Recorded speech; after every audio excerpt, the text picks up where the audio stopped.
Thanks for tuning into the Cape Fear Sports Report. Things are heating up in high school. Hardwood teams are trying to get to the state finals. We're here at Ashley High School where things are just kicking off in the spring season. And we got the chance to sit down with the most famous skateboarder in the world who was in town for a great cause. Beautiful weather outside, a little under the weather here, but it's the Cape Fear Sports Report driven by the Stevenson Automotive Group.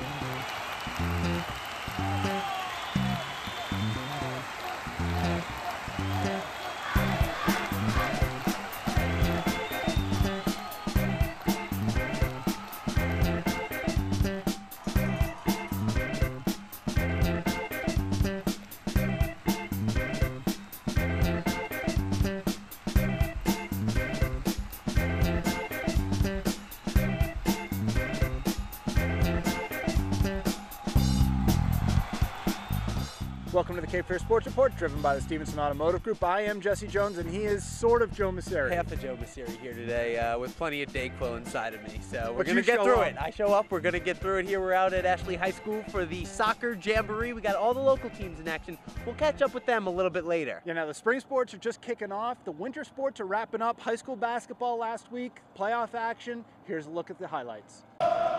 Starting off at Brogdon Hall, where the Mid-Eastern champion New Hanover Wildcats were hosting Southeast Raleigh. The visitors worked the ball around on offense and get the good look on the inside. They led 10-5 early on. New Hanover had a hard time getting their running game going, but the Wildcats were able to hit some outside shots. Desmond Thames hits the three and ties the score at 18. Southeast Raleigh was able to hang in there, looking to pull the upset, but New Hanover tallies late in the half, taking a 26-23 lead into the locker room. The Wildcats took control in the second half. They win 60-50. New Hanover will be at home again on Wednesday. They'll take on the winner of the Pine Forest Clayton game. The Hoggard Vikings were also hosting a first-round matchup Monday night. Like New Hanover, Hoggard was on the short end of the score early, but the Vikings weren't able to pull away like the Cats. Wes Johnson led by double digits early in the third quarter, but Lawson Aarons' sweet up and under reverse layup cuts into that lead. Hoggard tied the score at 46 on Justin Leach's three-pointer to end the third quarter. Wes Johnson may have lost their lead, but they were able to score down low and reclaim it.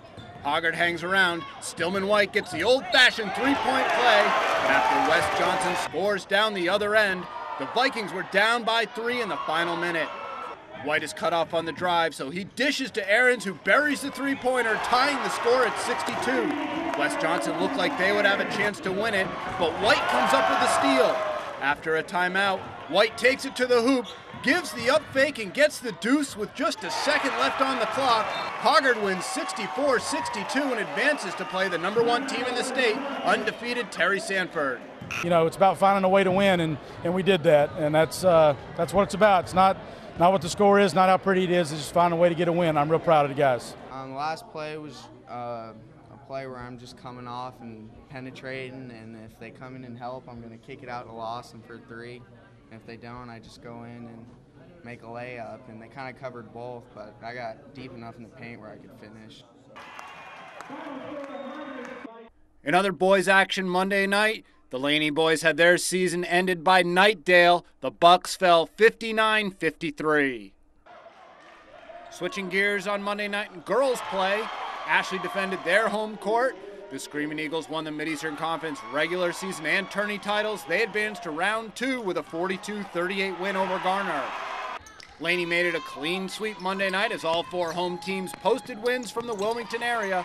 Laney beat Knightdale 46-28. While Ashley and Laney posted home wins, the road wasn't so kind to New Hanover. They fell to Clayton 67-37. Clayton improved to 26-1 with the win. And the Hoggard girls had their season ended by Southeast Raleigh. Mackenzie Edwards' 18 points weren't enough. Southeast Raleigh won 69-48. They improved to 21-4.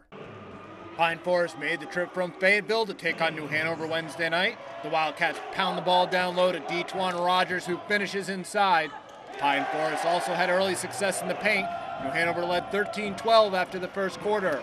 Freddie Jackson gets open on the curl, finishes with the layup, but Pine Forest wouldn't go away. With the score tied in the fourth quarter, Rogers can't hit, but Cole Daly gets the follow-up, giving the Cats a 45-43 lead with just over 6 minutes to play. Alex Bradley keeps things close, however.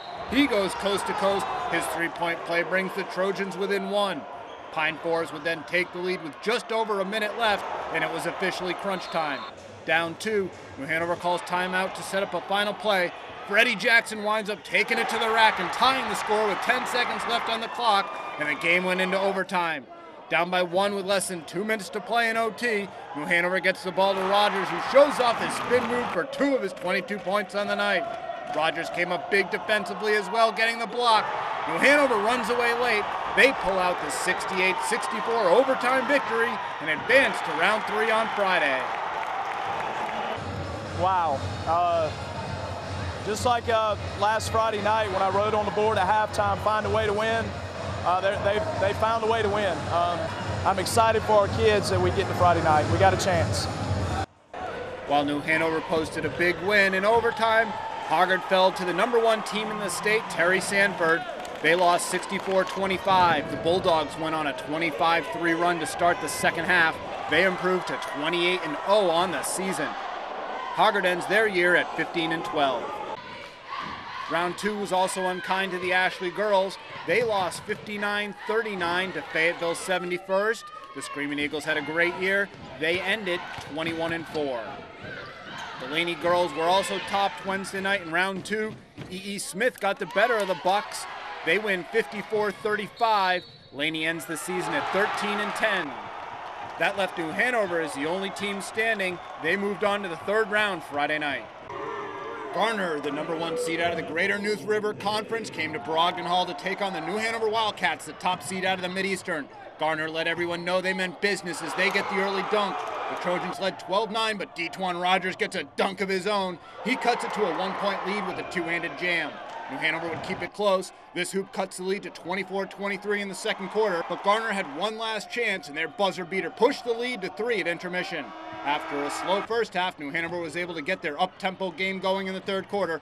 Freddie Jackson can't finish, but Rogers is there to clean it up as New Hanover took a 40-38 lead.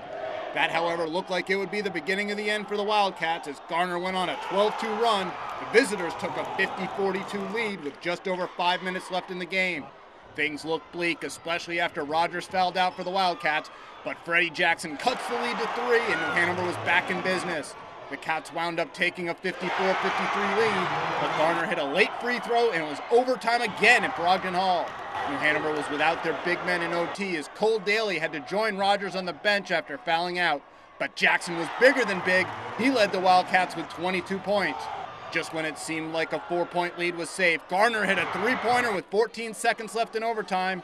But 2 Freddie Jackson free throws made it a 3-point game with 2 seconds to go. And after Garner's desperation heave was offline, the celebration began.